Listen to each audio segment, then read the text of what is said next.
10వ వార్డు ప్రజలందరికీ కూడా సంక్రాంతి శుభాకాంక్షలమ్మ. మీ అందరికీ, మీకు, మీ కుటుంబ సభ్యులకు అందరికీ కూడా సంక్రాంతి శుభాకాంక్షలు.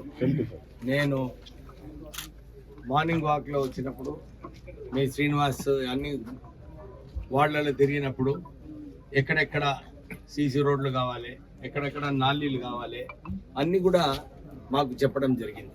దాని ప్రకారంగానే 85 లక్షల వర్క్స్ అన్నమాట. మీకు ఈ వాడకు 80 చప్పట్లే కొడతలేరు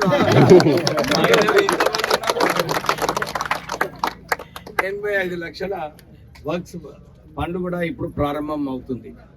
ఇంకేమైనా ఉంటే కూడా ఇప్పుడు ఈయన అన్నాడు, సార్ నాకు కొన్ని ఇంద్రమ్మ ఇల్లులు కావాలి, అది కూడా ఇద్దాం. ఇప్పుడు మన కలెక్టర్ గారితో మాట్లాడినా ఇక్కడ ఈ వార్డుల పేద ప్రజలు ఉన్నారు, వీళ్ళకి ఇంద్రమ్మ ఇల్లులు ఇచ్చే అవసరం ఉన్నది. ఇంకా ఎన్ని ఇచ్చినాయి ఇప్పటి వరకు? 3 వచ్చినాయి. ఇంకొక 4 ఇస్తాం. ఇంకా 2 వచ్చే 2 నెలల తర్వాత ఇస్తా. సో 4, 5 సరే 5 ఇస్తాను నీకు. ఓకే, ఏమయ్యా శ్రీను, 5 ఇంద్రమ్మ ఇల్లులు కూడా మీకు శాంక్షన్. అంటే మీకు ఈ రోడ్స్, నాలీలు, ఇంద్రమ్మ ఇల్లులతో సహా మీ అందరికీ ఇంటింటికి నీళ్లు కూడా కావాలి. అంటే అమృత్ స్కీమ్లా 30 కోట్ల రూపాయలు ఇప్పటి వరకు 20 కోట్లు ఆల్రెడీ ఖర్చు పెట్టిండు. అంటే ఇంకొక 10 కోట్లు ఖర్చు పెడితే మనకి ఈ స్కీమ్ ఇంటింటికి నీళ్ళు వస్తాయి. అంటే 57 కిలోమీటర్ల పైప్ లైన్లు వేస్తున్నాం అన్నమాట.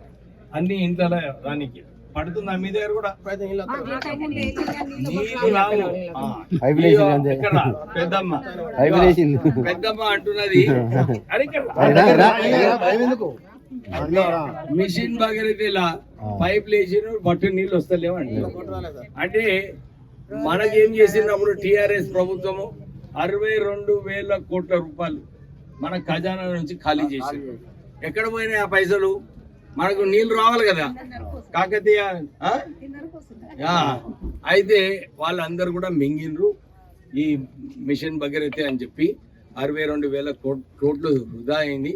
నేను అందు గురించి మళ్ళా ఈ ఎమ్మెల్యే అయితేనే ఈ సమస్య అర్థం చేసుకొని 30 కోట్ల రూపాయలు శాంక్షన్ చేసి పనులు కూడా ప్రారంభం చేయడం జరిగింది.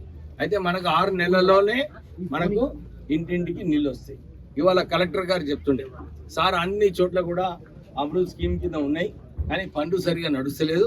కానీ మీ చెన్నూరు టౌన్లోనే, చెన్నూరు టౌన్, కైతాన్పల్లి, మందమరి ఈ 3 చోట్లనే మన అమృత్ స్కీమ్ మంచిగా నడుస్తున్నది. పనులన్నీ కూడా మంచిగా నడుస్తున్నాయి.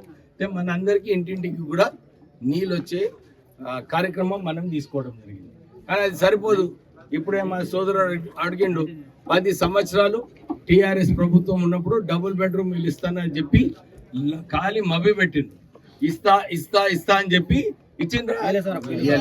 అయితే కాంగ్రెస్ ప్రభుత్వము ఇంతకు ముందు ఇందిరమ్మ ఇల్లులు ఇచ్చిండ్రు 12 సంవత్సరాల క్రితము.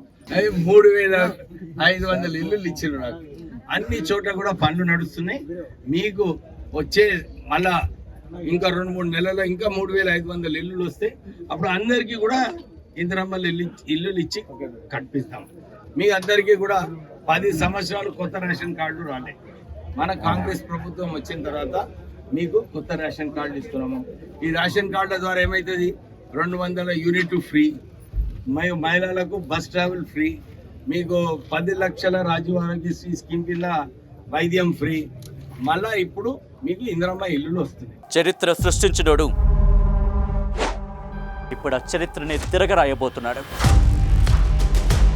అబద్ధాల గోడల్ని బద్దలు కొట్టి నిజాలను రాగా మీ ముందుంచబోతున్నాడు. నిజమైన వార్తల కోసం వెంటనే డౌన్లోడ్ చేసుకోండి రా యాప్ని.